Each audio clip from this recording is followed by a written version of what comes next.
4 periodos y actualmente es miembro del Consejo Universitario como representante de los profesores de toda la universidad. Es el presidente internacional del Movimiento de Cultura Espírita, CIMA. Ejerció la presidencia de la Confederación Espírita Panamericana, la CEPA, entre 1993 y el año 2000. Fue director municipal de Ecología de la ciudad de Caracas entre 1991 y 1993. Miembro de la Junta Directiva del Colegio de Psicólogos de Venezuela en el periodo 2000-2002. Vicepresidente del Círculo de Escritores de Venezuela actualmente. Miembro de la Sociedad Venezolana de Historia de la Medicina. Miembro de la Junta Directiva de la Asociación Cultural Humboldt. Miembro de la Junta Directiva de la Fundación Venezuela Positiva. E integrante del Consejo Asesor y de la Fundación Conciencia Activa. En su condición de escritor ha publicado diferentes títulos, entre los cuales vamos a mencionar Historia de la Parapsicología, Los Fundamentos del Espiritismo, El Espiritismo en la Creación Poética, El Pensamiento Vivo de Porteiro, El Ocaso de la Esperanza del Socialismo Utópico a la Perestroika, Arquitectos de la Libertad Americana, Razón y Pasión de la Novela. Ha dictado centenares de conferencias públicas y seminarios en universidades e instituciones culturales de numerosos países de América y de Europa. A la fecha, ha producido 94 discos sobre historia, literatura, arte y filosofía. Se desempeña como supervisor cultural para América Latina del canal internacional de televisión History Channel. Es locutor profesional y es ampliamente conocido por su programa Valores del Espíritu y grandes biografías que se transmiten semanalmente desde el año 2000 para Venezuela y el mundo por el circuito Unión Radio Noticias. Creo que está en su currículo que tenemos ya una breve mención que les pueda dar una idea de la personalidad de Jonas Curúa, que como les recuerdo va a ofrecernos la conferencia Los estados modificados de conciencia, a la cual les invito a que suban aquí para comenzar.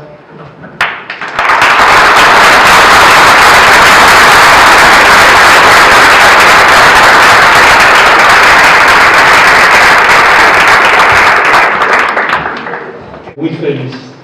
Espero que para ustedes, igual que para mí, me siento altamente complacido de haber podido retornar a este lugar hermoso, los Llanos de Aridane, donde estuve ya hace algún tiempo, y visitar de nuevo esta isla bonita, la isla de La Palma, las Islas Afortunadas, las Islas Canarias, en el marco de una visita que estoy realizando, acompañada de mi esposa y mi pequeño hijo Irán, a algunas ciudades de la península, invitado por instituciones universitarias y también instituciones espíritas. Me complace mucho saludarle a los amigos palmeros, a los amigos canarios. Sé que hay aquí también de Las Palmas, de la Gran Canaria, y sé que por supuesto están amigos que he tenido la oportunidad de conocer hace poco en Aspe, en Chella, y no sé en qué otro lugar, Alicante, y no sé si hay alguien más de esos lugares por aquí, pero he tenido ya la oportunidad de saludar con mucho afecto a los amigos espíritas y amigos en general que acabo de conocer en estos lugares de la región de Alicantina y Valenciana. Bueno, un placer inmenso. De verdad estamos encantados de poder compartir estas jornadas que se deben en buena medida, además de un esfuerzo colectivo en el que siempre todos participan, pero hay algunos que participan un poco más o que son quienes forman el alma, el nervio de la actividad. Y yo, aunque a mí no me guste, yo debo ofrecer un testimonio de inmenso afecto y admiración, testimonio público por mi amigo de siempre, Mauro Barreto, el profesor Mauro Barreto, muy reconocido no solo entre ustedes, sino en América, por su calidad humana y por su vocación de servicio en función de los ideales particularmente espíritas que él como yo suscribimos, que sé que la mayoría de los presentes suscribimos. Mauro tiene esa particularidad que yo la resumo de esta manera. A él no le gusta que yo lo diga, pero lo voy a decir. Mauro tiene la cultura del hombre sencillo y tiene la sencillez del hombre culto, porque cuanto mayor es la cultura de una persona, mayor es su sencillez. Y Mauro combina esos dos vectores, esas dos posibilidades. Y junto con él, este muchacho, yo digo muchacho porque lo conocí muy chiquito, a Óscar García, un estudioso del pensamiento espírita. Particularmente comparto con él el interés por la historia, y él ha hecho unos trabajos de investigación formidables, incluso ha publicado libros, y es uno de los mejores estudiosos que tenemos en el mundo hispanohablante, España y América, en torno al pensamiento espírita. De modo que así como Mauro y Óscar y otros más que ahora me perdonan que no mencione, pues les ofrezco una palabra de mucho cariño para el Grupo Espírita La Palma, para todos sus integrantes y para todos los que ustedes hoy han venido a este acto inaugural de las decimocuarta Jornada de Integración Humana, que yo recuerdo cuando vine que se llamaban algo así como jornadas paracientíficas en una primera etapa. Bueno, amigas y amigos, antes de empezar en el tema que nos ha sido propuesto por los organizadores, yo quiero que compartan una presentación audiovisual. Sé que los amigos, ya en ASPE tuvimos la oportunidad de mostrarla, no así en Chella, sobre una presentación audiovisual breve de apenas unos 3 minutos, que acostumbramos, así como esta, otras, nos sirven como preámbulo para algunas conferencias, y que hemos adaptado en el Movimiento Espírita CIMA de Venezuela, ahora que cumple 54 años, y en la actividad espírita y en el ámbito de la Confederación Espírita Panamericana, la CEPA, y es un mensaje que toma como fundamento la canción que promueve en el mundo la UNICEF, el organismo de las Naciones Unidas para la defensa de la infancia y la promoción entre los niños de los valores de la solidaridad, de la tolerancia, del amor, y mensajes frente al racismo, a la xenofobia, a la discriminación. Entonces, hemos traído este mensaje en audiovisual que tiene como fundamento la música de UNICEF y tiene imágenes que yo espero que a ustedes les parezcan tan bonitas como me parecen a mí. Así que si Óscar nos ayuda, si pudiéramos disminuir las luces, sería mejor.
Espero que les haya gustado que hayamos evocado esa canción de Sirve de a UNICEF y que la hayamos incorporado con unas imágenes para transmitir el mensaje de paz, de amor y de espiritualidad.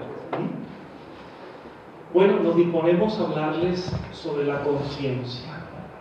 Ahora vamos a 150 años que han aparecido algunas corrientes dentro de la psicología moderna que están tomando a la conciencia como el objeto de estudio fundamental, dentro de una perspectiva que amplía lo que habitualmente se conoce sobre ella.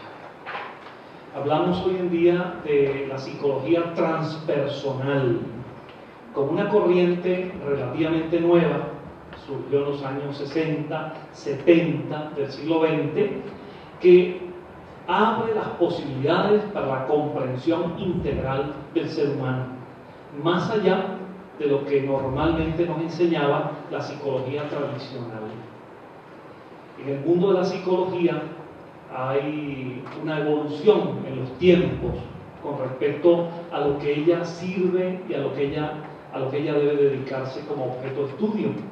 Recordemos que la palabra psicología, de origen griego, como casi todas las disciplinas que se han presentado hasta hoy, psicología significa literal, etimológicamente, estudio del alma o ciencia para estudiar el alma. Pero en el camino, después de 2000 años, a la psicología se le extravió el alma y se quedó como una ciencia sin alma, o peor aún, como una ciencia contra la idea del alma.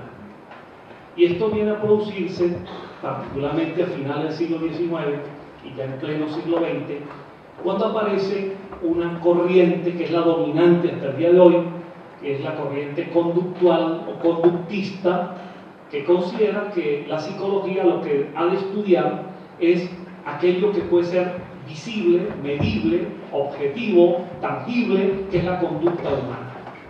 Entonces, de la ciencia que estudiaba el alma a la ciencia que estudia la conducta, hay 2500 años de desarrollo. Y en esta visión conductista hay una concepción eminentemente materialista del hombre, una concepción organicista, una concepción según la cual nosotros somos organismos. Yo incluso suelo recordar que en tantos años que dicté clases en la Escuela de Psicología en la Universidad Central en Venezuela, cuando estábamos entrenando estudiantes ya en la fase final para graduarlos, yo les decía que aunque en la psicología conductista, que es la que domina en nuestras universidades, se habla de organismos, yo siempre les decía, recuerden que ustedes van a ser psicólogos, no van a ser veterinarios, con el respeto de esta otra disciplina, pero no se trata de que se esté trabajando con animales, o se está trabajando con seres humanos que tienen una particularidad especial. Pero la psicología conductista se ha impuesto hasta nuestros días como concepción teórica, doctrinaria y terapéutica para atender a los pacientes. Es un enfoque de que lo que nosotros mostramos son conductas que si son gratificantes las reforzamos y se siguen implantando. Y si hay que cambiarlas, las castigamos. Bueno, en esa concepción la conciencia apenas tiene un lugar muy secundario. La conciencia es una expresión del yo con el aquí y el ahora, pero sin mayores desarrollos, sin mayores posibilidades de expansión. Y hay otra tendencia entre la psicología que apareció en épocas cercanas al conductismo, que es el psicoanálisis. Y según Freud, la conciencia en esa visión es apenas la expresión aparente, visible, la expresión emergida de la personalidad. Y según el psicoanálisis, lo fundamental no es la conciencia, lo fundamental son los procesos inconscientes o involuntarios, depósitos de información muy profundos en la psiquis humana. De hecho, Freud llegó a decir que la conciencia es apenas una expresión secundaria de la personalidad. Y solía él y los seguidores en la escuela psicoanalítica suelen decir que se puede comparar la psiquis humana por analogía, con el ejemplo, en un océano, en el océano Ártico, por ejemplo, con una masa de hielo, un iceberg o un iceberg, se dice mejor aquí en España más castellanamente, un iceberg, y que es una masa gigantesca visible, pero la masa de hielo que está por debajo, que no se ve, es mucho mayor. Pues en esa analogía, la conciencia es el témpano que está en la superficie, sobre ella, y el inconsciente es todo lo que no se ve, pero influye, ejerce una influencia sobre nuestra personalidad. Y el psicoanálisis tuvo un avance importante al entender que algunas manifestaciones que el conductismo no le da importancia, como los sueños, tienen un significado bastante relevante para entender por qué somos como somos y por qué actuamos como actuamos. Frente a esas dos manifestaciones de la psicología, aparece otra visión que se llama la psicología humanista, una psicología centrada en el paciente o en el cliente, una psicología que intenta recuperar la función terapéutica a partir de una comprensión del paciente, es decir, una visión menos mecánica, menos biológica, menos orgánica y mucho más sensible a las particularidades humanas. En la visión humanista de la psicología, que también se ha extendido a la medicina y a otras ciencias de la salud, se hace una crítica muy fuerte a la medicina y a la psicología, a las psicoterapias tradicionales, que se basan en los síntomas y no en las causas. Se basan en el análisis de los efectos y no las causas que producen esos efectos. Y por lo tanto, la relación entre un médico y un paciente, entre un terapeuta y su paciente, es una relación que se fundamenta en cirugía, en comprensión anatómico, patológico de la enfermedad y las terapias, sobre todo farmacológicas. Pues la visión humanista, frente a eso, reclama la comprensión del paciente como ser humano que sufre, que se angustia, que incluso ejerce un impacto sobre su propia enfermedad, al punto que podría enfermarse del hecho de creerse que está enfermo y podría curarse si cree lo contrario, ejerciéndose entonces una visión psicosomática de relación entre lo que se piensa y el organismo. Y en esa crítica que se hace, se plantea la despersonalización del efecto terapéutico. Como por ejemplo, suele pasar, no siempre, pero suele pasar que llega un médico al hospital a pasar revista de los pacientes que están allí recluidos y le pregunta a la enfermera: dígame, ¿cómo amaneció el 28? Y la enfermera le dice: el 28 está bien, pero el 43 se murió anoche, doctor. El 28, el 43, números, fichas, no seres humanos. Entonces la psicología humanista busca recuperar la comprensión no de la enfermedad solamente, sino del enfermo, es decir, el ser humano. Y lo mismo en toda su conducta. Y dentro de la psicología humanista ha surgido en los años 60, 70 del siglo XX una corriente todavía mucho más dirigida a la sensibilización, que es la corriente transpersonal, donde este servidor se ubica. Entonces, todo lo que les acabo de decir es un preámbulo nada más para hablar del tema. ¿Y por qué nos ubicamos en la visión transpersonal, originada en psicólogos notables como Abraham Maslow, como Assagioli en Italia, como Charles Tart en los Estados Unidos y otros más?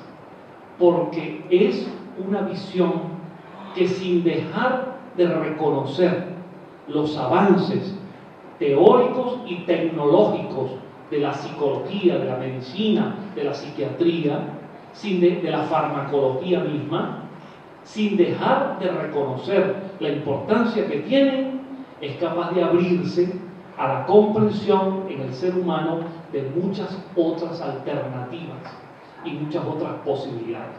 Y dentro de ellas, la conciencia. Y en el estudio de la conciencia, las posibilidades que tiene la conciencia de expandirse. Y así como la luz tiene un espectro electromagnético, también la conciencia es un espectro donde hay numerosas direcciones y posibilidades. Entonces la psicología transpersonal se define como la rama de la psicología que estudia la conciencia y sus estados modificados.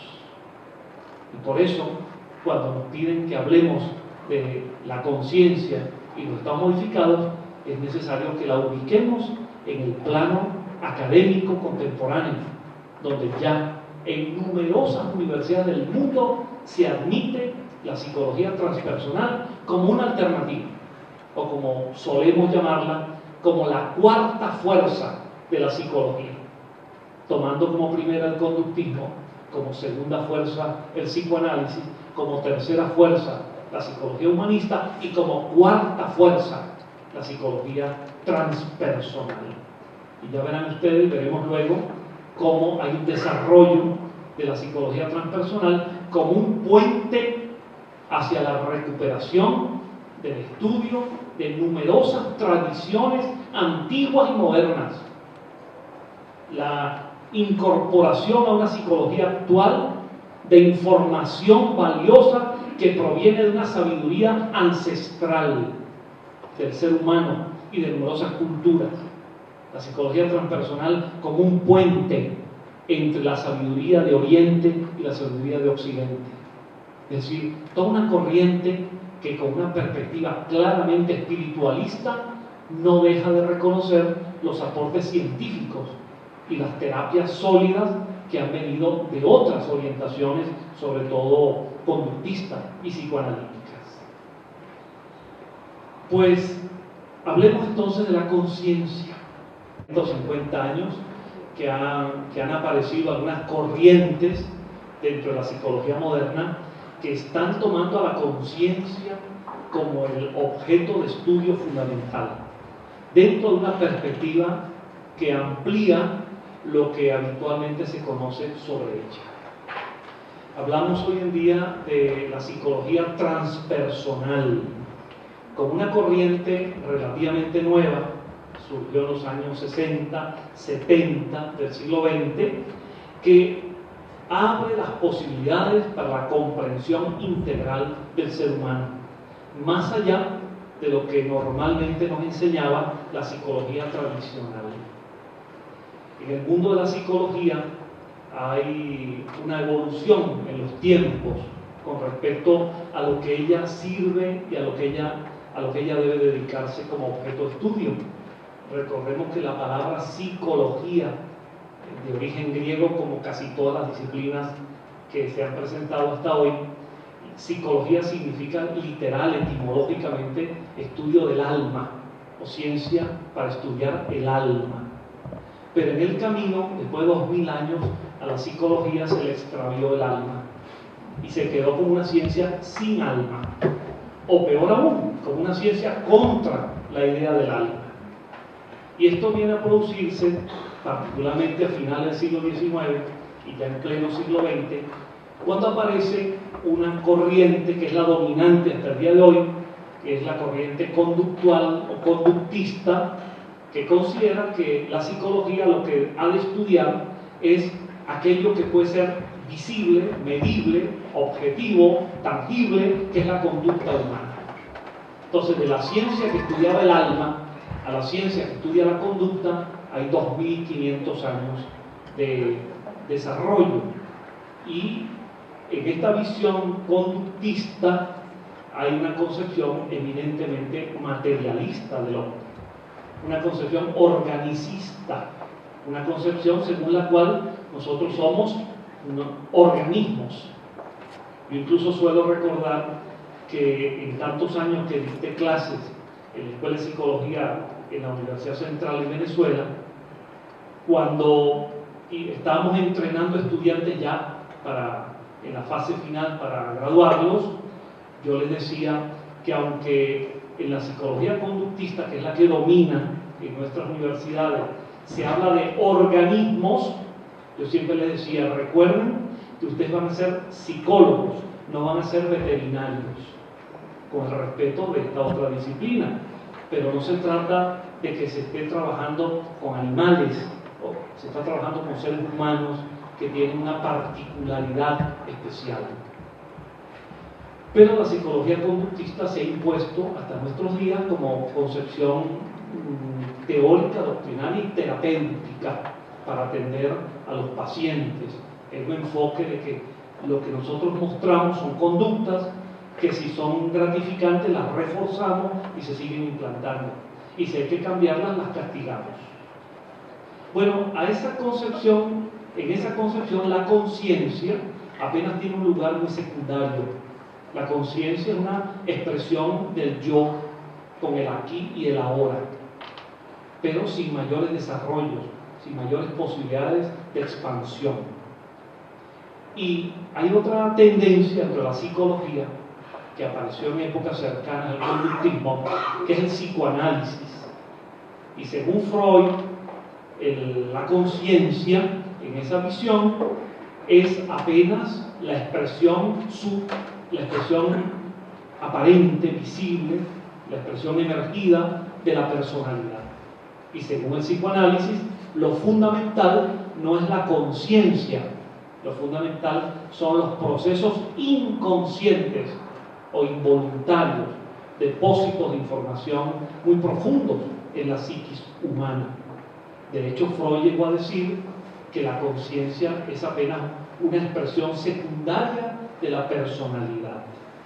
Y solía él y los seguidores en la escuela psicoanalítica suelen decir que se puede comparar la psiquis humana por analogía, con el ejemplo, en un océano, en el océano Ártico, por ejemplo, con una masa de hielo, un iceberg o un iceberg, se dice mejor aquí en España más castellanamente, un iceberg, y que es una masa gigantesca visible, pero la masa de hielo que está por debajo, que no se ve, es mucho mayor. Pues en esa analogía, la conciencia es el témpano que está en la superficie, sobre ella, y el inconsciente es todo lo que no se ve, pero influye, ejerce una influencia sobre nuestra personalidad. Y el psicoanálisis tuvo un avance importante al entender que algunas manifestaciones que el conductismo no le da importancia, como los sueños, tienen un significado bastante relevante para entender por qué somos como somos y por qué actuamos como actuamos. Frente a esas dos manifestaciones de la psicología, aparece otra visión que se llama la psicología humanista, una psicología centrada en el paciente o en el cliente, una psicología que intenta recuperar la función terapéutica a partir de una comprensión del paciente, es decir, una visión menos mecánica, menos biológica, menos orgánica y mucho más sensible a las particularidades humanas. En la visión humanista de la psicología, que también se ha extendido a la medicina y a otras ciencias de la salud, se hace una crítica muy fuerte a la medicina y a la psicología, a las psicoterapias tradicionales, que se basan en los síntomas y no en las causas. Se basan en el análisis de los efectos y no las causas que producen esos efectos.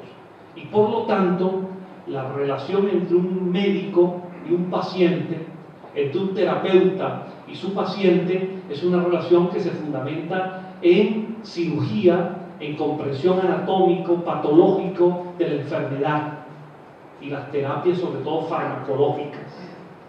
Pues la visión humanista, frente a eso, reclama la comprensión del paciente como ser humano, que sufre, que se angustia, que incluso ejerce un impacto sobre su propia enfermedad, al punto que podría enfermarse del hecho de creerse que está enfermo y podría curarse si cree lo contrario, ejerciéndose entonces una visión psicosomática de relación entre lo que se piensa y el organismo.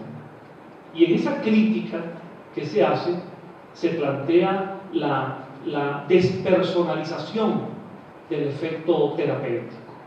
Como por ejemplo, suele pasar, no siempre, pero suele pasar que llega un médico al hospital a pasar a revista de los pacientes que están allí recluidos y le pregunta a la enfermera: dígame, ¿cómo amaneció el 28?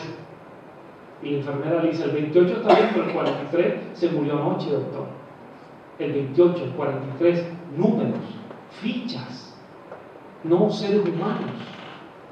Entonces la psicología humanista busca recuperar la comprensión no de la enfermedad solamente, sino del enfermo, es decir, el ser humano, y lo mismo en toda su conducta.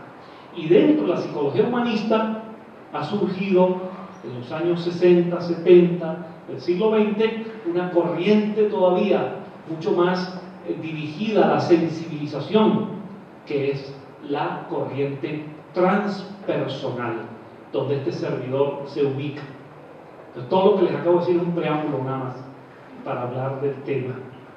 ¿Y por qué nos ubicamos en la visión transpersonal, originada en psicólogos notables como Abraham Maslow, como Assagioli en Italia, como Charles Tart en los Estados Unidos y otros más, porque es una visión que, sin dejar de reconocer los avances teóricos y tecnológicos de la psicología, de la medicina, de la psiquiatría, de la farmacología misma, sin dejar de reconocer la importancia que tienen, es capaz de abrirse a la comprensión en el ser humano de muchas otras alternativas y muchas otras posibilidades.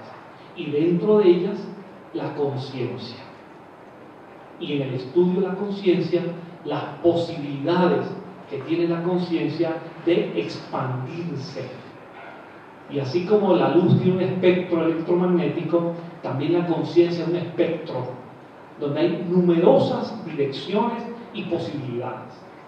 Entonces, la psicología transpersonal se define como la rama de la psicología que estudia la conciencia y sus estados modificados.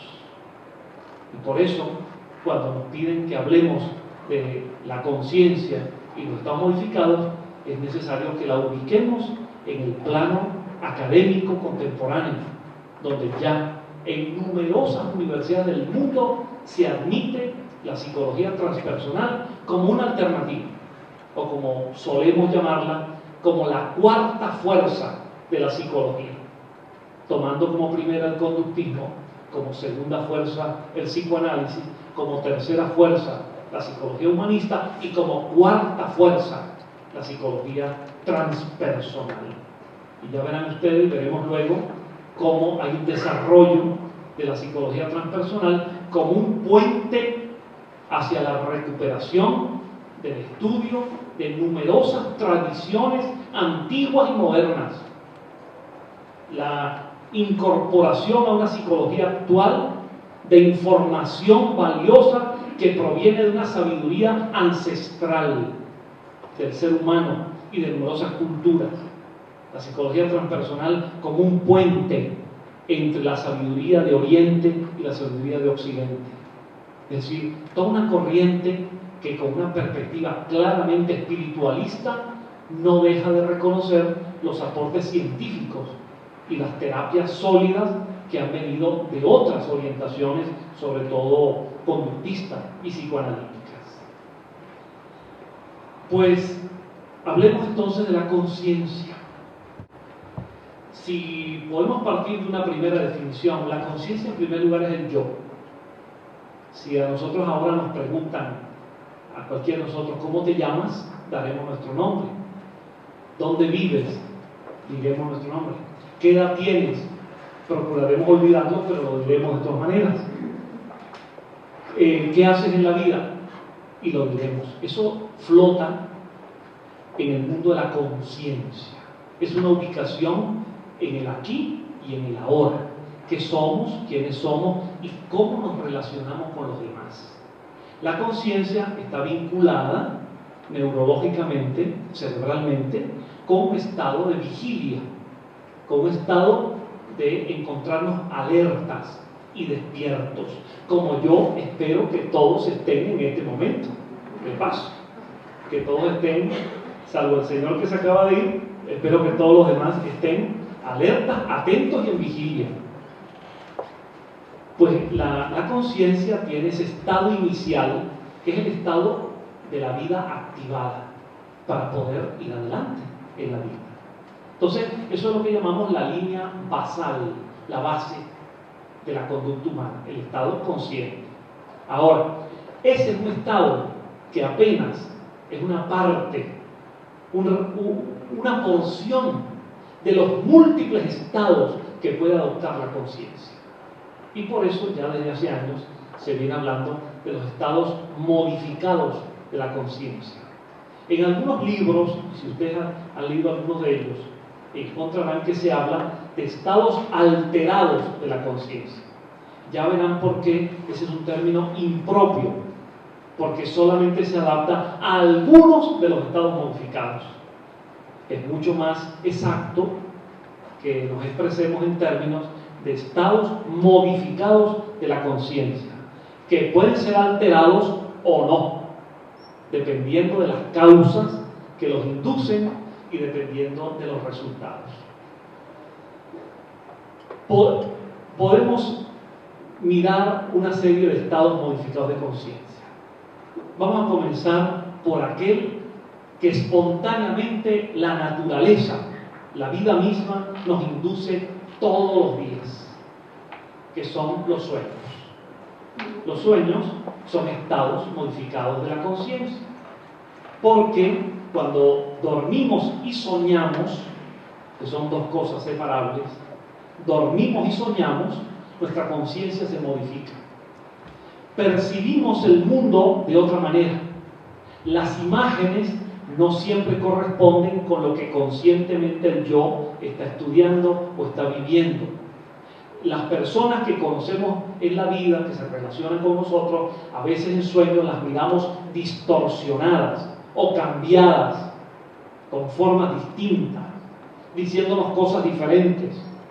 Porque en los sueños la conciencia se modifica y se expande y puede tener acceso a dimensiones o a estructuras distintas a aquellas en las cuales la conciencia está ubicada. Porque la conciencia, y ahora lo digo como espírita, del espíritu encarnado, es una conciencia vinculada al proceso cerebral y al mundo tridimensional. Y por lo tanto, es una conciencia para el yo, el aquí y el ahora. Y cualquier experiencia que intente saltar del aquí y del ahora, en el espacio y en el tiempo, tiene que darse por la vía de un estado modificado de la conciencia. Los sueños nos modifican la conciencia. Generalmente para nuestra propia salud, aunque a veces son residuos psíquicos o son expresiones de algunas experiencias de carácter patológico o enfermizo. Vamos a intentar resumir este punto, que es uno de los estados modificados de la conciencia, y son muchos. Pero déjenme resumir lo más importante ahora. Quizás si luego se desea hacer unas preguntas puntuales, con gusto podríamos atenderlas. Sabemos hoy en día muchas cosas del acto del dormir. Sabemos muchas cosas de las acciones del soñar. Sabemos mucho, porque la neurología ha descubierto, trabajando en laboratorio y luego aplicándolo a la vida cotidiana, muchas cosas. Sabemos mucho a partir del desarrollo de la electroencefalografía, por ejemplo. Recuerden que esta es una técnica para que por medio de la colocación de electrodos en la superficie del cerebro se pueden determinar los ritmos eléctricos del cerebro que dominan según lo que estemos haciendo. La electroencefalografía ya tiene casi 90 años de haberse implantado, aunque cada día se perfeccionan los equipos. Pero si ustedes buscan en internet, antes yo mandaba a buscar los libros, pero ahora uno manda a internet, encontrarán que la electroencefalografía fue aplicada por primera vez muy rudimentariamente por un neurofisiólogo alemán en 1920 llamado Hans Berger. Suena como hamburguesa. Hans Berger fue el primero que desarrolló un equipo rudimentario de electroencefalografía. Y el doctor Berger logró ir estudiando algunos ritmos iniciales de la actividad eléctrica cerebral, algunos de ellos vinculados con el estado de alerta, despierto, o el estado de dormido y soñando. Eso se ha mejorado hasta el día de hoy. Pero ¿qué sabemos fundamentalmente? Que, por ejemplo, cuando estamos como estamos ahora, atentos y despiertos, si experimentalmente colocamos unos electrodos en ciertas zonas cerebrales, vamos a detectar un ritmo dominante en el cerebro, que es un ritmo rápido, que va a dar aproximadamente de 25 ciclos por segundo hasta más, hasta 30. Ese es un ritmo que se llama beta. Es un ritmo que corresponde a una respuesta cerebral que indica estoy activo, estoy despierto y estoy atento. Por eso mi cerebro trabaja a una frecuencia más alta. Pero si esa misma persona, o ustedes mismos, que no les pido que lo hagan ahora, esa misma persona cierra los ojos, simplemente cierra los ojos. El solo hecho de cerrar los ojos, que implica restringir el ingreso de impulsos, de estímulos visuales, inmediatamente le da una orden al cerebro de que baje la frecuencia eléctrica y por lo tanto empieza a bajar. De 25 baja a 20, 18, 16, 14, 12 ciclos por segundo. Ese es un ritmo que mientras más rato mantenemos los ojos cerrados, más nos desconectamos del mundo exterior y más pasamos a hacer introspección. Más dejamos de pensar en lo que nos rodea y más pasamos a pensar en lo que tenemos dentro de nosotros. Entonces pasa a ser un ritmo más lento porque el cerebro ha recibido la orden de que no necesita trabajar tan altamente en su frecuencia. Y ese es un ritmo llamado alfa, que ha dado origen a una amplia literatura sobre el poder de alfa, el poder psicotrónico de alfa, los ritmos alfas, y a veces hay un poco de exageración, pero el hecho es que en un estado alfa las personas logramos la mejor relajación y logramos incluso potenciar capacidades y energías que pueden ser dirigidas con finalidad autocurativa o heterocurativa, es decir, hacia otras personas. De hecho, cuando en los estados, según las religiones, desde un rezo, una oración a un mantra, cualquiera de estas emisiones energéticas focalizadas en Dios o en la conciencia cósmica, como se quiera llamar, eso provoca un estado inmediatamente de alfa. De modo que podemos bajo este nivel lograr excelentes resultados. Si una persona se va a la cama y lee algo o hace algo peor que ver televisión, pero lo hace, se acuesta, en algún momento cierra los ojos, algunos duermen con la luz encendida porque es un condicionamiento negativo, otros apagan la luz. Pues en ese momento en que intentamos conciliar el sueño, en ese momento el cerebro, su frecuencia eléctrica baja un poco más aún, y es un ritmo que puede ser de 2 ciclos por segundo, 1.5 es el ritmo que llamamos zeta en inglés o teta en español, inicial de la palabra thanatos, por cierto, muerte, por una muerte aparente. Y ese ritmo es el ritmo típico de los estados previos a aquello en que vamos a entrar propiamente hablando en el dormir, en que nos dormimos. Porque cuando finalmente nos dormimos, el cerebro aún se pone momentáneamente más lento y pasa a un ritmo llamado delta, un ritmo muy lento. Ahora hay otros aspectos que yo voy a evitar, salvo que alguien quiera saber de ella, porque en algunos casos estamos dormidos y sin embargo el cerebro se activa y se produce lo que se llama un sueño paradójico, un sueño que aunque estamos dormidos el cerebro se pone más activo todavía. Es otra situación.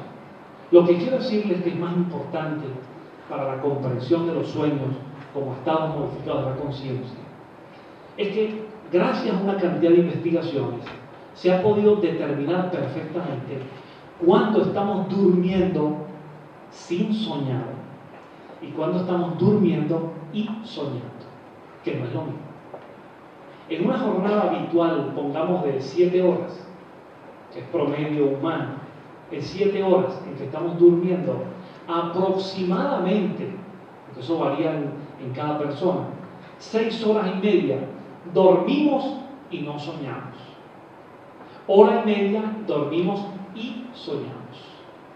Y hay muchas maneras de demostrarlo, electroencefalográfica, pero como nadie va a dormir en su casa con un electroencefalógrafo, se puede mirar de otra forma.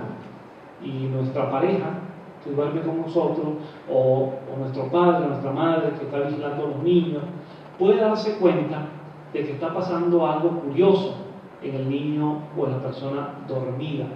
Es que muchas veces sus párpados están absolutamente fijos y en otros momentos hay movimientos que se notan a través de los párpados. Esos movimientos rápidos de los ojos son indicadores de que se está soñando. Y por eso se habla de sueño REM y sueño no REM. REM en inglés significa movimiento rápido de los ojos. Entonces, cuando una persona está durmiendo, pero no está soñando, es un sueño no REM, un sueño que no tiene movimientos oculares rápidos. Esa persona está logrando una función básica del dormir, que es la reparación de los tejidos, la reparación desde la escala celular, porque por el cansancio, por la actividad diaria, necesitamos recuperarnos. Y la sabiduría de la naturaleza, de la vida, nos lo da a partir de que durmiendo nos recuperamos. Pero cuando dormimos y soñamos, la recuperación no es solo fisiológica, sino fundamentalmente psicológica. Hay un alivio enorme. Los sueños son mecanismos que alivian las presiones psicológicas y emocionales. Y aquí hay personas que a veces consultan al terapeuta y le dicen: mire, pero a mí me pasa algo, es que yo nunca sueño. Y esas personas, a partir de esta información, deberían cambiar lo que dicen y decir, no decir yo nunca he soñado, decir yo nunca me acuerdo de haber soñado, que es diferente.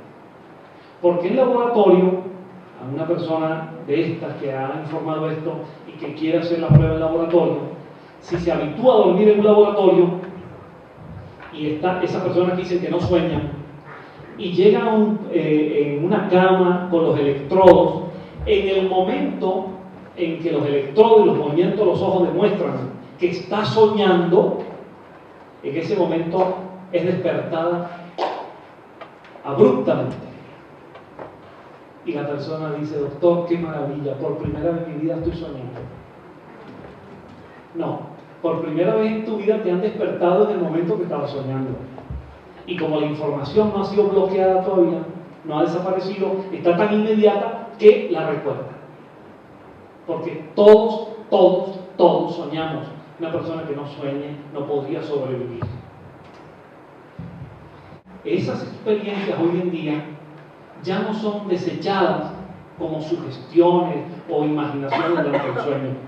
En psicología transpersonal, igual que en la visión espírita, se reconoce que en el momento del dormir y del soñar, el espíritu, por la elasticidad de su periespíritu, puede aflojar los vínculos con el cuerpo y puede momentáneamente navegar fuera del cuerpo.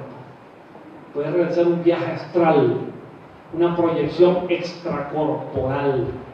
Y hoy en día se distingue perfectamente algo que antes no se sabía, cuando es un auténtico viaje fuera del cuerpo y cuando es simplemente una experiencia onírica de sueño. Porque hay manera de estudiar las informaciones.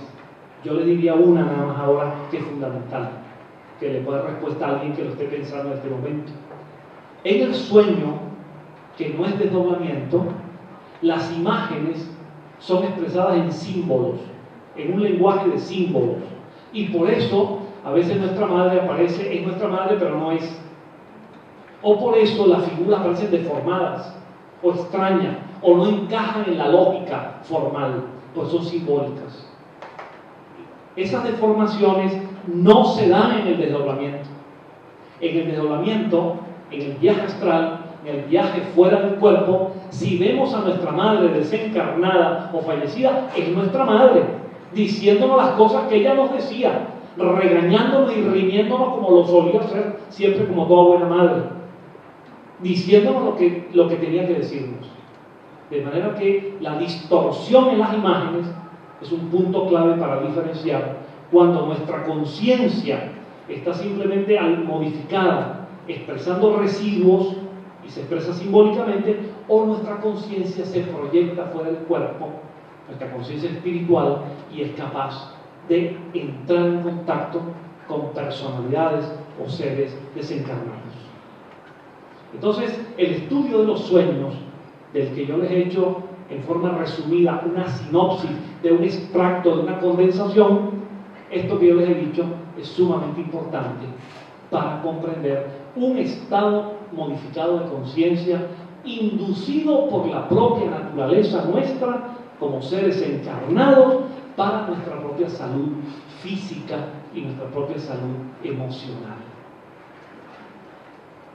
Ahora, se puede inducir un estado modificado de conciencia. Se puede provocar, y se puede provocar con elementos extraños que podrían hasta resultar patológicos, o se puede inducir un estado modificado de conciencia con procedimientos saludables y que tengan resultados positivos para el desarrollo de nuestra personalidad en tanto que búsqueda de autoconocimiento. Hablemos de lo primero. Hay muchas experiencias, hay numerosa bibliografía sobre estados, y ahora sí es la palabra, estados alterados de conciencia, en los que una persona, por querer practicar novedades, por querer experimentar, por querer abrirse a situaciones que imagina que son maravillosas, pasa a inyectarse sustancias, pasa a ingerir drogas que evidentemente provocan un estado modificado de la conciencia. Sacan a la conciencia del aquí y del ahora, la colocan en otras dimensiones no temporales, no espaciales, la colocan ante tempestades de imágenes, de luces, de colores, y les gusta muchas veces, les gusta la sensación que llamamos opiácea, placentera, agradable, de sentirse fuera del cuerpo, de sentirse en un mundo de vibraciones que los sentidos físicos no alcanzan, modificados por el estado consciente y el estado cerebral de la conciencia. Pero todas estas experiencias con LSD, marihuana, cocaína, heroína, opio, o la ayahuasca, o el peyote, o cualquier otra, la mescalina, son experiencias clínicamente demostradas que terminan hundiendo en cuadros depresivos y en cuadros enfermizos a la persona. Todas las estadísticas de casos en que jóvenes, la mayoría, y otros menos jóvenes, se dedicaron a tratar de experimentar estados modificados de la conciencia, para llegar a estados alterados, para salirse del cuerpo, para encontrarse con otros seres, entes o personalidades, para buscar luces y experiencias químicas maravillosas, terminan atrapados en un mundo depresivo que finalmente hay que atender terapéuticamente, se convierte en auténticas neurosis, psicosis o cuadros esquizofrénicos de auténtica demencia. Por eso a mí me gustó mucho cuando me propusieron este tema, porque siempre procuramos invitar a una reflexión acerca de cuándo una experiencia es creadora, positiva, auténtica, espiritualmente rica, a cuando una experiencia que parece ser análoga, sin embargo puede llevar a enfermar psíquica y somáticamente, corporalmente a la persona. Ha habido trabajos experimentales, trabajos en la búsqueda de estados alterados de conciencia con medicaciones, con sustancias psicotrópicas controladas por médicos. Lo hacen en dosis muy pequeñas y bajo control experimental. Y aún así, finalmente han terminado provocando adicciones, y han terminado provocando estados patológicos que han requerido que esos sujetos experimentales hayan sido atendidos por psicólogos o por psiquiatras.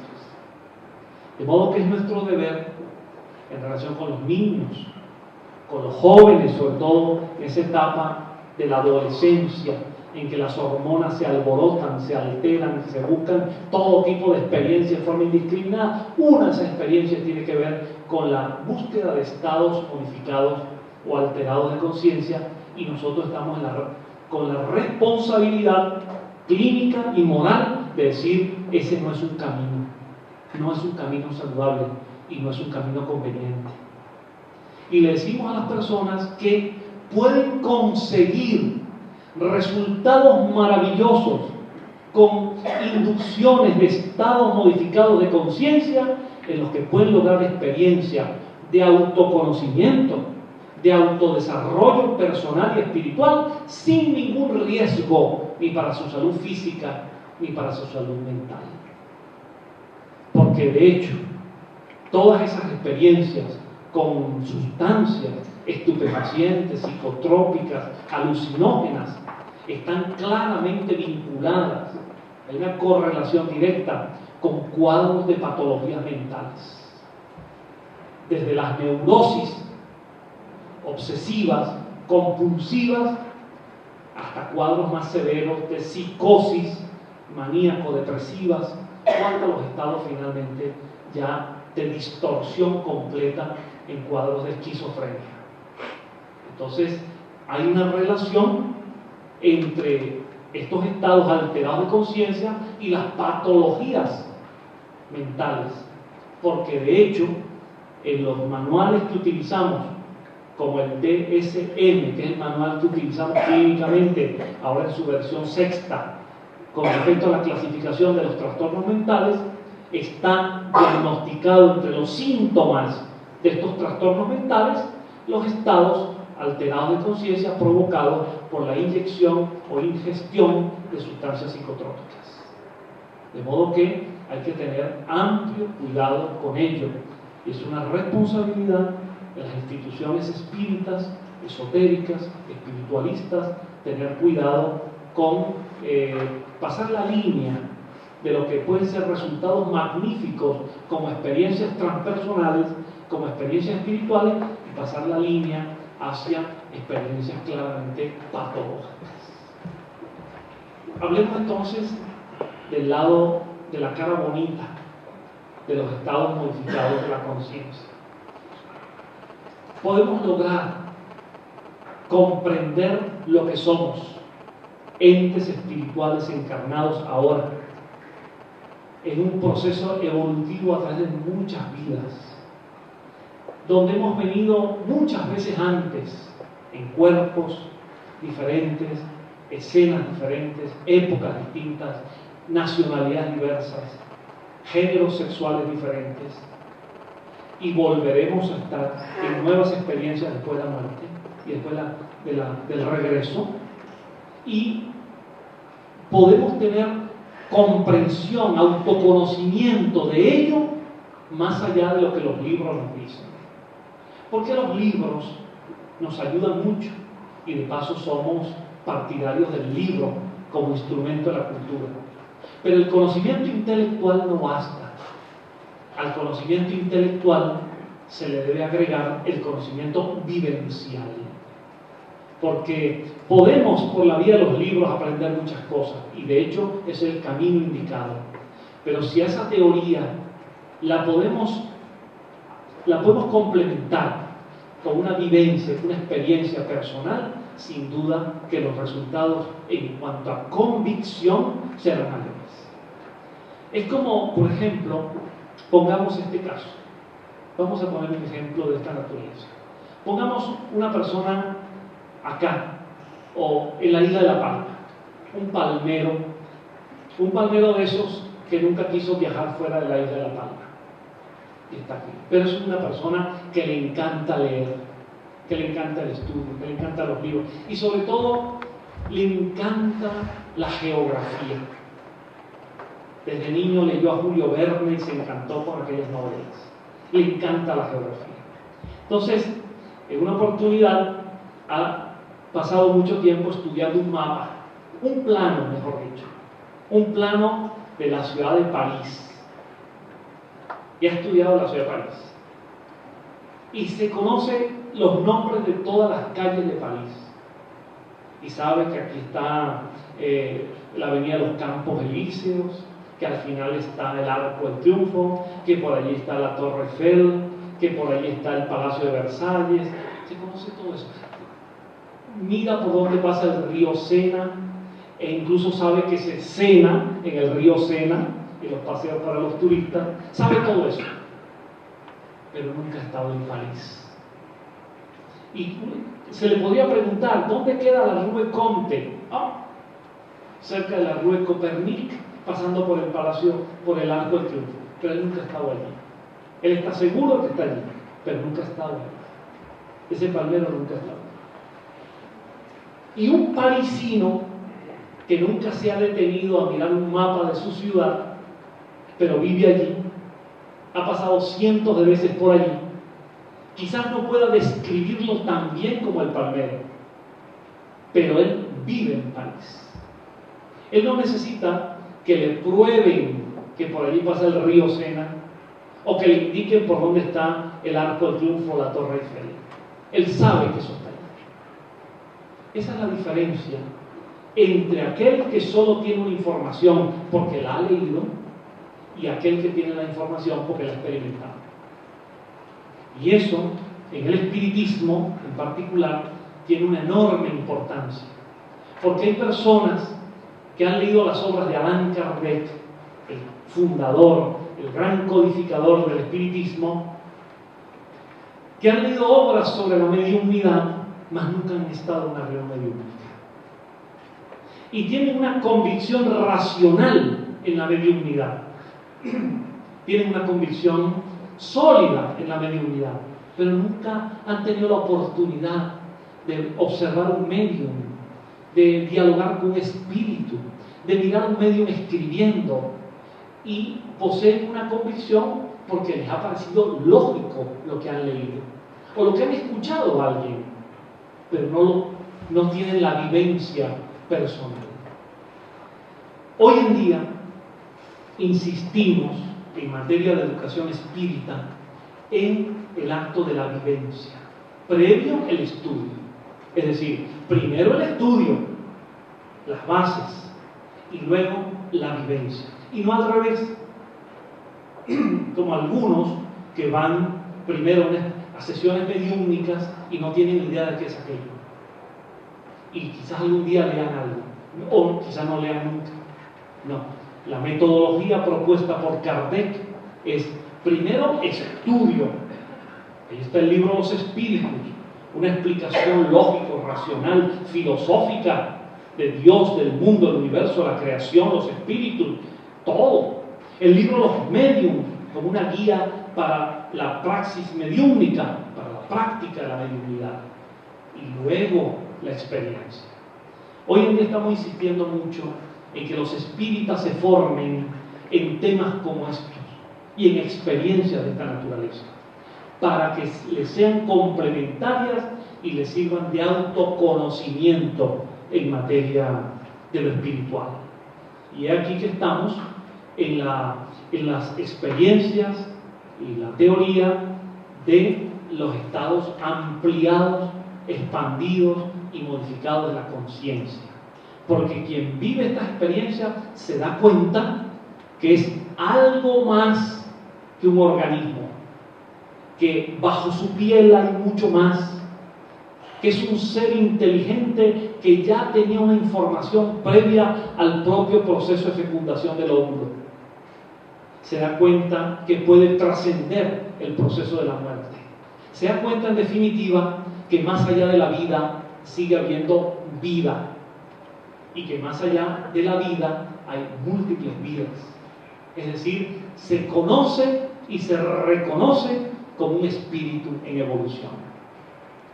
Este tema y esta práctica de los estados modificados de la conciencia en sentido creador y positivo es uno de los grandes complementos que una disciplina como el espiritismo, y como toda disciplina espiritualista en general, que hable del espíritu, de la evolución, de la reencarnación, de la comunicación entre los planos físicos y espirituales, puede ser apoyada gracias a una disciplina como esta, la psicología transpersonal. iremos de lo más simple a lo más complejo. Comenzando por una función fisiológica elemental de los seres humanos, indispensable para vivir e incluso para sobrevivir, que es la respiración. Podemos estar unos días sin comer, pero hasta un límite. Podemos estar modificando nuestro cuerpo en algunas funciones hasta un límite, pero no podemos dejar de respirar. Es una función inherente al sostenimiento de la vida en términos inmediatos. Aunque pueda alguien ejercitado estar unos minutos sin respirar, no podrá sobrevivir allí. Entonces la respiración es, además de una función vital para todo lo que significa el proceso de relación con el oxígeno, su transformación, la oxigenación del cerebro, del organismo, la expulsión de sustancias tóxicas, el anhídrido carbónico.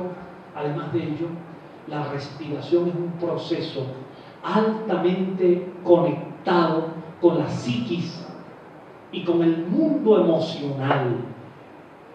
Por eso hay ejercicios que permiten lograr estados ampliados de la conciencia a partir de una respiración dirigida, que comienza con un entrenamiento en formas sencillas de la llamada respiración rítmica, respiración diafragmática, hasta llegar a la respiración holotrópica, que es la respiración en la cual no solo respiramos, sino aquella en la cual sentimos que respiramos, vivimos la respiración y a partir de allí descubrimos nuestro mundo de sentimientos, nuestro mundo de emociones, los nudos psicológicos que a veces nos afectan y los vamos precisamente desanudando a partir de la respiración. Esos ejercicios de respiración pueden incluso llevarnos a una experiencia de recordación de vidas anteriores. Por lo tanto, logran ampliar la conciencia y conectarnos con nuestro yo del proceso de conocimiento previo, con el cual venimos a cada vida. La respiración es la base de los siguientes caminos para la ampliación de los estados de conciencia. Viene entonces la relajación física y la relajación mental. La relajación es un procedimiento tan útil, tan conveniente, que hoy en día no existe ninguna psicoterapia de ninguna escuela, ni aún la conductista, que es la más materialista, mucho menos el psicoanálisis, la Gestalt, cualquier escuela de psicología, cualquier terapia emplea la relajación. Porque la relajación es un procedimiento relativamente simple que permite conectar a la persona, paciente o no, a la persona, en un estado de placidez, en un estado grato, mediante el cual se pueden trabajar por medio de una psicoterapia sus problemas o se les puede ayudar con la propia medicación. Por ejemplo, un odontólogo, para poner el caso de una aplicación médica particular, un odontólogo trabajará con su paciente con toda la tecnología contemporánea, moderna, y podrá lograr la supresión del dolor con anestesia química, pero podrá alguna vez encontrarse, como de hecho todo odontólogo se encuentra, con un paciente que produzca un shock de reacción alérgica a la anestesia y no pueda soportar la anestesia porque le está contraindicada. Allí, un estado de relajación profunda con unas sugerencias para superar las molestias o la ansiedad producto de estar en el gabinete odontológico es de enorme importancia y puede incluso hasta trabajar con el paciente hasta llegar con una relajación profunda hasta suprimir el dolor en el trabajo odontológico. y, por supuesto, suprimir el estado de ansiedad, porque todos nosotros tenemos, como es natural, producto de nuestra experiencia o de nuestros recuerdos o de nuestras lecciones a veces mal dadas.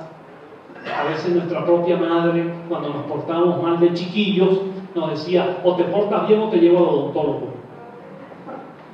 Vaya fama la que se le daba a los odontólogos. Eso crea un reflejo condicionado de prevención frente al odontólogo, que al solo entrar y sentarnos allí y mirar la fresa, nos espantamos. Ese estado de tensión es contrario a lo que se necesita orgánicamente para poder trabajar el problema dental de que se trata. La relajación en todos los campos profesionales, en el campo de las ventas. Hoy en día he dado numerosos seminarios en empresas, seminarios organizacionales, donde la relajación es indispensable para ayudar al profesional de las ventas, al ejecutivo, en la toma de decisiones. De modo que es un procedimiento magnífico que, de profundizarse, nos lleva a un estado modificado de conciencia. Y la relajación tiene la gran ventaja de que no hay contraindicación ninguna. Como una vez me decía una persona en un taller de estos, me decía: qué bueno, porque la relajación no engorda, no está prohibida y es gratis. En efecto, toda persona la puede experimentar, no tiene que pagarle a nadie para practicar relajación en su casa. Por supuesto, una primera orientación es buena, un libro también le puede ayudar, pero a partir de allí es su propia experiencia. Pues la relajación profunda provoca un estado ampliado de la conciencia. Ojos cerrados, respiración rítmica y dejarla automática. Sentir y vivir la respiración y a partir de allí dejarnos ir es un auténtico paseo gratificante y en el cual podemos, cuando se logra un nivel alfa, es decir, un nivel en que ha bajado la actividad eléctrica cerebral, ese es el momento en el que toda la potencia de nuestros pensamientos está en su máxima tensión. Y si queremos pedir por nuestra salud, ese es el mejor momento. Dirigida a un órgano en particular o dirigida a una salud integral. Si queremos pedir por la salud de alguien, esa es la emisión de una onda poderosa que puede llegar con efectos curativos. Y todas esas rogativas, todos esos movimientos, como hemos visto aquí, que se reúnen para elevar un pensamiento a la paz, o que se interconectan en todo el mundo a una hora, en un horario establecido, salvando las diferencias, que para que coincidan cronológicamente, eso es un poder energético reunido, que puede hacer mucho por la paz en el mundo, por valores universales importantes. De modo que en la relajación podemos lograr incluso la salida de nuestro cuerpo en forma espontánea.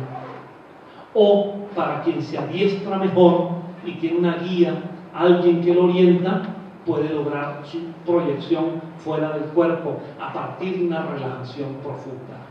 Y puede mirarse fuera del cuerpo, sentirse fuera del cuerpo y puede experimentar aquello que no está en los libros, que está en los libros pero que a partir de allí no se conoce, que es vivir lo que los libros cuentan. Es decir, yo soy un espíritu, mi cuerpo es mi herramienta, yo soy un espíritu, yo no tengo un espíritu. Si digo tengo un espíritu, quien lo tiene es el cuerpo, y el cuerpo no es el que lo dice. Yo soy un espíritu y tengo un cuerpo, y me salgo del cuerpo. Entonces la noción de la salida del cuerpo es una de las experiencias más interesantes como producto de una orientación de vida a partir de ejercicios de respiración y relajación.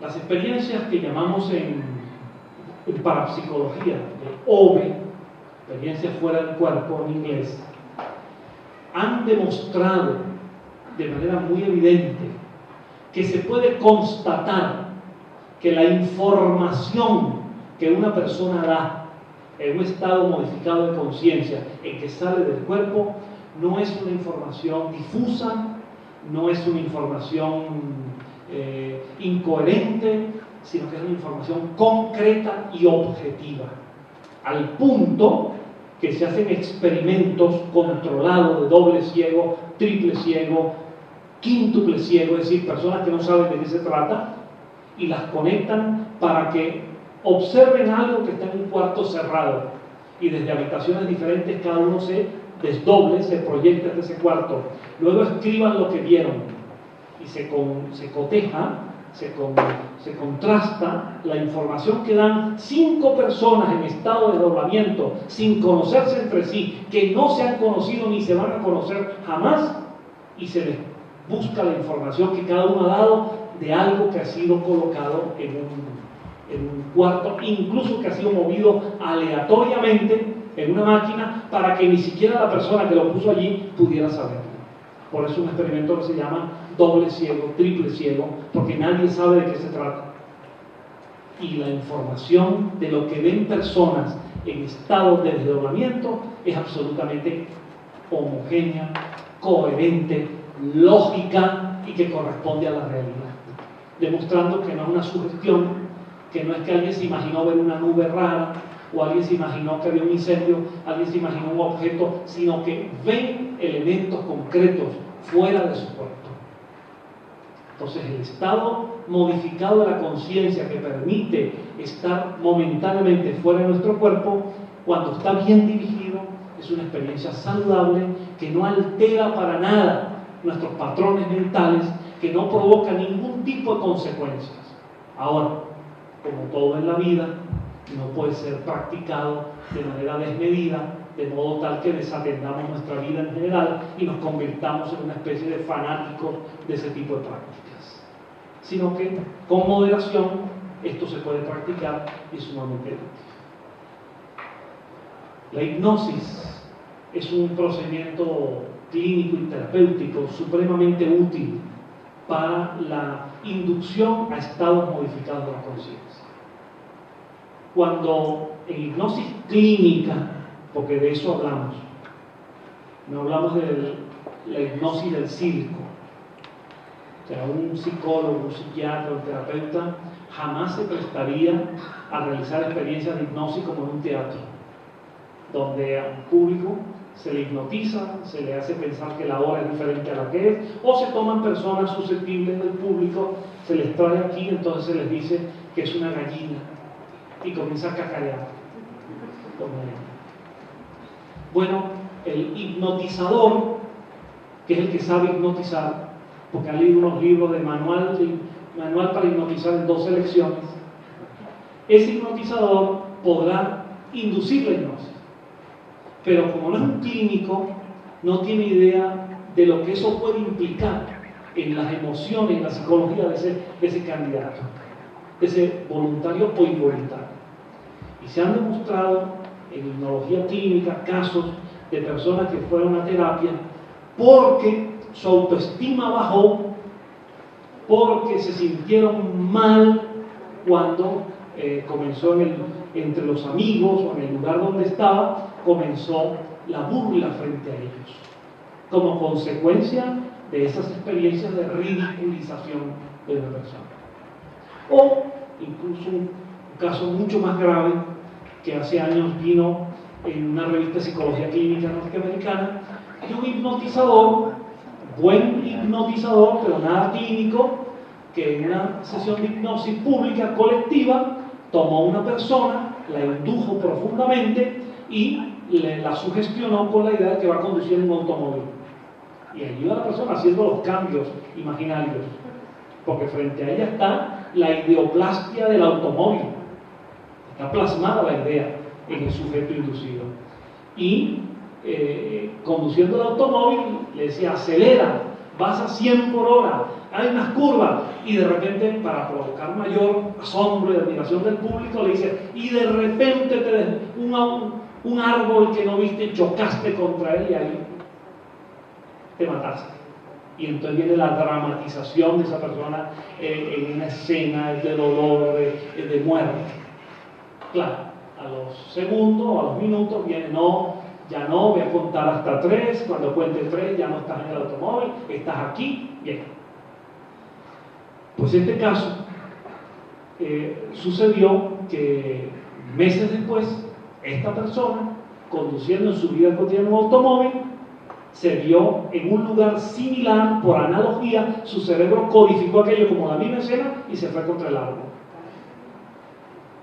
De modo que se advierte en hipnología clínica que esto no es un espectáculo, ni un circo, sino que este es un recurso para ayudar, una terapia, para ayudar en algunos casos, no en todos. No es una panacea que lo cura todo, es una terapia útil, complementaria de otros caminos. Entonces hay aplicaciones de hipnosis en medicina, en odontología, en educación, en psicología, en psiquiatría, en distintos campos. Pero con la finalidad de apoyar terapéuticamente a un paciente. La hipnosis profunda provoca estados modificados de conciencia, incluso de gran profundidad. La hipnosis tiene por lo menos 3 etapas básicas. La hipnosis más ligera, que es que pone las personas, una o varias, se adormecen en un estado de letargia.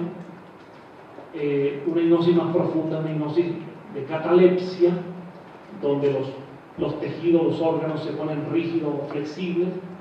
O una hipnosis sonambúlica, donde la persona puede llegar a salir del cuerpo y puede retroceder en el tiempo y puede retroceder a vidas pasadas. Y de hecho, todo esto que se ha puesto de moda en cierta medida en las últimas décadas, de regresiones hipnóticas a vidas pasadas, cuando son aplicadas por terapeutas, por gente bien preparada, sin duda que llegan a encontrar en forma completa o en forma fragmentaria información de una o más vidas pasadas de la persona. Y si se está trabajando en la situación actual del paciente una fobia, es decir, un miedo irracional, miedo a lo que no se le tiene que tener miedo, o un complejo, o una depresión, o un problema de interacción con la pareja, con la familia, con los padres, con los hijos, o un problema de bajo rendimiento escolar, o un problema de obesidad, problema de anorexia, o de bulimia, o de lo que sea, o de eso que encuentro que en España es terrible, como es el terrible vicio de fumar, y también otros hábitos perniciosos como el consumo, la ingesta de alcohol en extremo y otros más, para no llegar a las drogas. La hipnosis es un recurso útil como terapia. Pero además de como terapia, puede lograr que la persona, el paciente, expanda su conciencia y tome la comprensión de su realidad espiritual. Los pacientes que yo trabajé, porque yo no ejerzo desde hace años la clínica, los pacientes que yo trabajé, que con regresión hipnótica, solo algunos casos, cuando regresaron a una vida anterior, cuando encontraron información que les daba una explicación de muchísimos sentimientos, pensamientos y comportamientos de ahora, pues lo que decían, además de sentirse maravillados, lo que decían era: mire doctor, qué alegría tengo ahora, no solamente porque sé quién soy, sé que soy mi espíritu, sé que he vivido antes, sé que tengo una realidad espiritual profunda de antes y de ahora, y eso me induce y me invita a ser una persona buena. Es decir, a partir de esa experiencia hay una transformación moral muy importante. De modo que la inducción a estados modificados de conciencia por estos procedimientos no solamente se traduce en autoconocimiento, se traduce en un cambio de patrones de conducta. Eso estamos necesitando. Sin duda que en el mundo contemporáneo estamos muy necesitados de que la gente crea en la necesidad de avanzar espiritualmente, no por la vía tradicional de los castigos, de la cultura del pecado, del miedo al infierno, de un Dios Jehová castigador que va a venir el Apocalipsis y va a acabar con todos los infieles. No, sino una autocomprensión de la vida y una automodificación como una experiencia consciente y no por un miedo a un castigo de Dios, que de paso, valga la pena decirlo, Dios no castiga a nadie. Es solo un reflejo antropomórfico de un Dios que el hombre ha creado así, porque en la visión de Dios amor, del Dios creador, como dice el libro de los espíritus, la respuesta de los espíritus a la pregunta número 1, ¿qué es Dios? Es la fuerza primera, la causa primera de todas las cosas. Ese gran arquitecto del universo, esa causa cósmica, ese gran todo universal, no es un ser que allí esté castigando a nadie. Entonces, quitar ese reflejo condicionado de que me voy a portar bien si así Dios me premia, y pasar a un estado de mi conducta la decido porque conscientemente creo en mi evolución, es un salto cuantitativo y cualitativo notable, en el cual ayuda mucho esta experiencia de estado modificado de la conciencia. Y una visión fundamental de la psicología transpersonal en el campo de los estados modificados de conciencia es la comprensión de las vidas pasadas.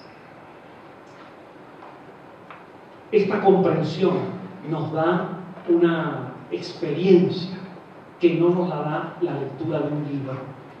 Nosotros podemos leer un libro, que lo haya escrito yo o cualquier persona, sobre reencarnación, y ahí colocamos las pruebas de la reencarnación, las evidencias de la reencarnación, lo que hizo el doctor Stevenson, lo que hizo el doctor Banerjee, lo que han hecho Brian Weiss o Edith Fiore o Stanislav Grof o cualquier otro de los investigadores de antes o de ahora.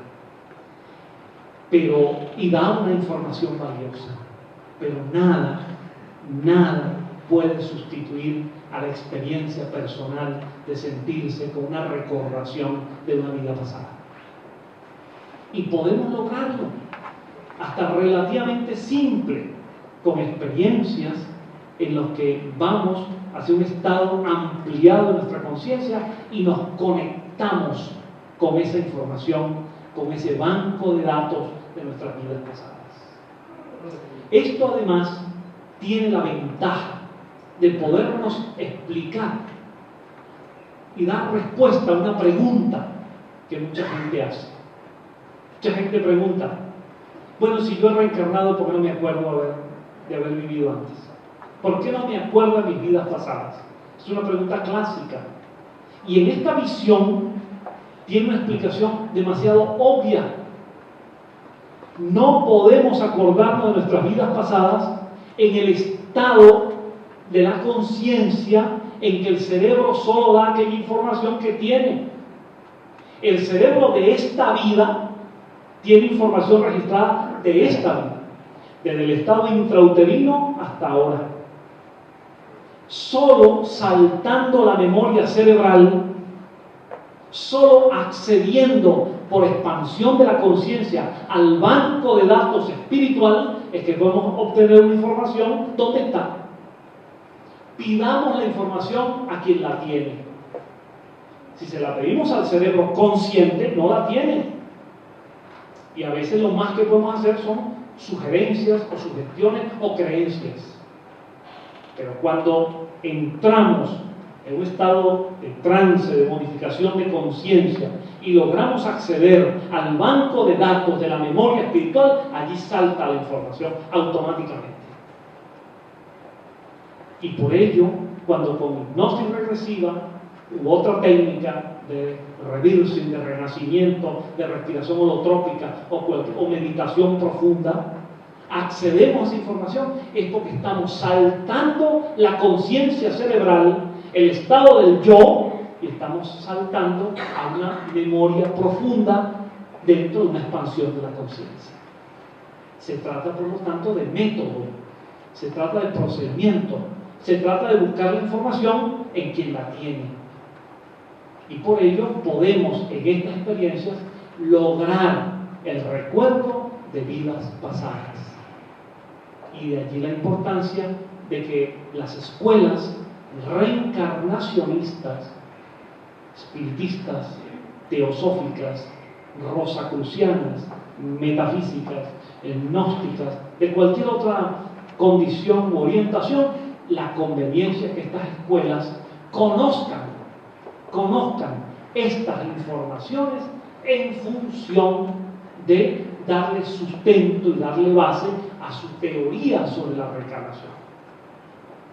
Porque a partir de allí, en experiencias dirigidas para individualmente o grupos pequeños o grupos grandes, se puede lograr que las personas puedan, en estos ejercicios, puedan lograr acceder a conocer algo de esa información.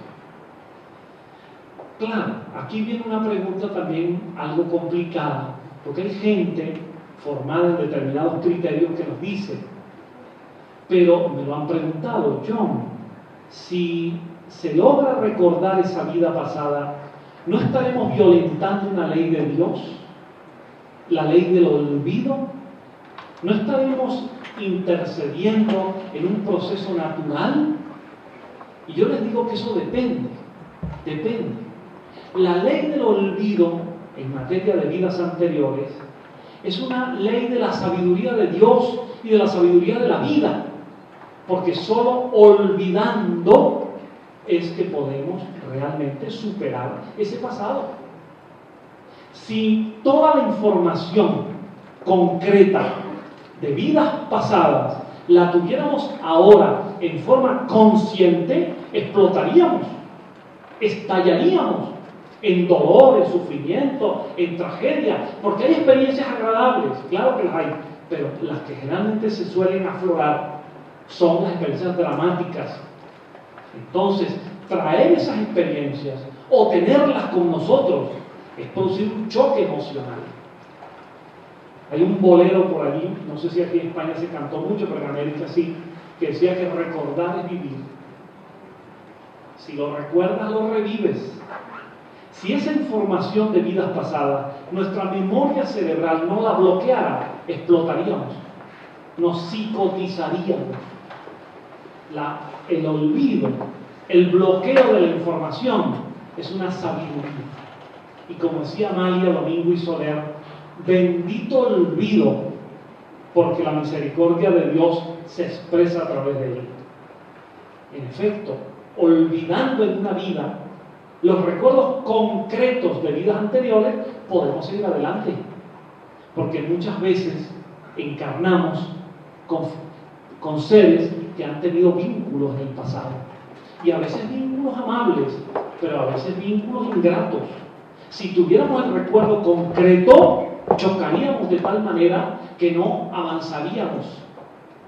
Por ello, el olvido es importante, pero eso no significa que no podamos momentáneamente acceder a una información general que nuestra propia sabiduría interior da o permite. ¿Cuál es el margen de esa información sin que nos haga daño? Porque nuestra propia sabiduría nos lleva a la autoprotección psíquica y nos da la información a la que podemos acceder. Y todos esos recuerdos que podemos inducir en estados modificados de conciencia nos llevan a comprender por qué somos como somos, por qué actuamos como actuamos, por qué tenemos insights, por qué tenemos déjà vu, por qué tenemos recuerdos, por qué tenemos simpatías, antipatías, por qué tenemos tendencias, impulsos innatos, vocaciones, gustos o disgustos. Y nos lleva a darnos explicaciones sobre ello. Nos lleva a autoconocernos y por lo tanto la lección del estado modificado de conciencia se convierte en una gran lección, no para el pasado, sino para vivir ahora y vivir mejor. De modo que todas estas experiencias nos llevan a comprender la expansión de la memoria en dirección positiva. Y a ello he de agregar un tipo de experiencias que los espíritas, particularmente kardecistas o kardecianos, consideramos la gran herramienta, el gran instrumento para la comprobación experimental de la espiritualidad, aunque algunas escuelas espiritualistas no lo comparten de esa manera. Y me estoy refiriendo a ese proceso de expansión de la conciencia que se llama mediumnidad. Es decir, la capacidad de algunas personas de servir como intermediarios en estados especiales de trance entre el plano espiritual desencarnado y el plano corporal de los encarnados. El medium, en distintos grados de conciencia, en diversas formas de su facultad, puede hablar, transmitir el mensaje hablando, escribiendo, viendo, oyendo, produciendo efectos físicos, todo aquello que Allan Kardec estudió de manera tan notable en el libro de los medios. La mediumnidad es una herramienta poderosa, fuerte, sólida para la comprensión de la realidad espiritual, porque la mediumnidad nos pone en contacto con esa dimensión, porque en definitiva nadie mejor que los espíritus pueden hablar sobre el espíritu, porque son ellos mismos hablando de su propia realidad. Para muchas tendencias de la psicología, de la medicina y particularmente de la psiquiatría, y esto es muy importante, la mediumnidad es una patología. Numerosas escuelas psiquiátricas consideran que los médiums, y dicen en forma impropia, los médiums espiritistas. El médium puede ser espiritista o no. Una cosa es la facultad y otra cosa es la doctrina que la orienta. Los médiums espiritistas, se leen algunos tratados de psiquiatría, son personas neuróticas con propensión, débiles mentales, con propensión a la sugestión de un director o a la autosugestión de sus creencias. Y se imaginan, se sugestionan con la idea de que en un trance personalidades ajenas, extrañas, espíritus, se apoderan de su cuerpo y pueden transmitir mensajes. Esto se lee así en numerosos manuales de psiquiatría. Y cuando una persona, en un lugar cualquiera del mundo, manifiesta desde niño, desde joven o desde adulto, unas sensaciones extrañas, síntomas o signos que no son habituales, porque le da escalofríos en la piel, porque siente que se ahoga y no respira, porque siente que se va del lugar, porque siente que oye voces, o que mira formas o seres con siluetas, o porque alguna vez le dijeron, mira, te tiraste al suelo casi con una convulsión epiléptica y hablaste una cantidad de cosas extrañas, o hasta hablaste un idioma diferente al tuyo. Inmediatamente la categoría psiquiátrica es diagnóstico psicótico y por lo tanto necesita tratamiento, supervisión familiar, supervisión médica, necesita fármacos y necesita a veces hospitalización. Afortunadamente hoy en día ya no se aplican los electroshocks, que son una terapia convulsiva violenta, pero las medicaciones en dosis de las más fuertes a las más graves siguen siendo una terapia violenta y convulsiva. Pues he aquí la importancia de las escuelas que, como las espíritas, que tienen en la mediunidad uno de sus fundamentos esenciales, porque de hecho un espiritismo sin mediunidad es un espiritualismo teórico. Un espiritismo sin mediunidad pasa a ser una distracción para hablar del espíritu. La mediunidad es la herramienta fundamental para la comprobación de la realidad espiritual, y la mediunidad es un principio teórico y práctico esencial para la definición de lo que es espiritismo. Mediunidad sin espiritismo es como el agua seca, no tiene sentido. Pero la práctica de la mediunidad debe realizarse atendiendo a criterios de orientación educativa, cultural, técnica y moral. Educación técnica, educación cultural, educación moral. Y para ello Kardec, Denis y otros autores son fundamentales para entender esto. Y de verdad, a veces hay personas que, teniendo facultades mediúmnicas y no habiendo tenido la suerte o el privilegio o la conveniencia de encontrar un centro espírita serio que le ayude, puede, por el descontrol mediúmnico, pasar a mostrar signos auténticamente neuróticos y psicóticos. Y solo, además del apoyo médico, solo en la orientación de la mediunidad espírita, bien conducida, con sentido de bien, sin lucro, sin fraude, sin prácticas extrañas, sin ritos raros, sin flores, ni altares, ni velas, ni rezos, ni sahumerio, sino en la orientación ética del espiritismo kardeciano, allí va a encontrar que lo que había en esa persona no era ni un trastorno mental, ni estaba loca, simplemente era un descontrol por una facultad mediúnica no canalizada.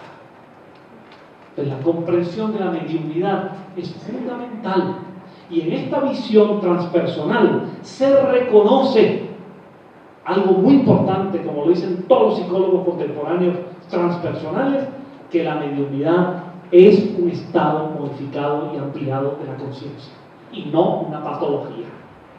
Y esto supone un avance tremendo, un avance extraordinario, mucho más para aquellos que hemos dedicado nuestra vida a la defensa y a la divulgación del pensamiento espírita y a la comprensión de la mediunidad, y a rechazar los criterios negativos como aquellos que dicen que los medios son enfermos mentales, o del otro extremo, en el dogmatismo religioso de las religiones oficiales, de que los medios son aquellos que dan paso a los demonios y a los diablos, demonios que solo existen en la imaginación de las iglesias que lo han creado a lo largo de los tiempos para dominar las conciencias de los pueblos. O aquellas escuelas esotéricas que, negándose a la mediunidad, se imaginan entonces que no hay espíritus allí desencarnados, sino maestros ascendidos o larvas astrales o otras teorías al respecto. No, la mediunidad es una fuerza concreta, una experiencia positiva. Si se educa, si se moraliza, si el medium no se convierte en una persona que lucra con ello, porque lo que hace es atraer entidades inferiores. Si el medium da de gratis lo que de gratis recibió, conforme a la enseñanza de Jesús, si el medium pone su facultad al servicio del bien, de lo bueno, de lo bello, de lo verdadero, tiene el amparo espiritual y la protección para impedir que pueda deslizarse su facultad hacia áreas enfermizas.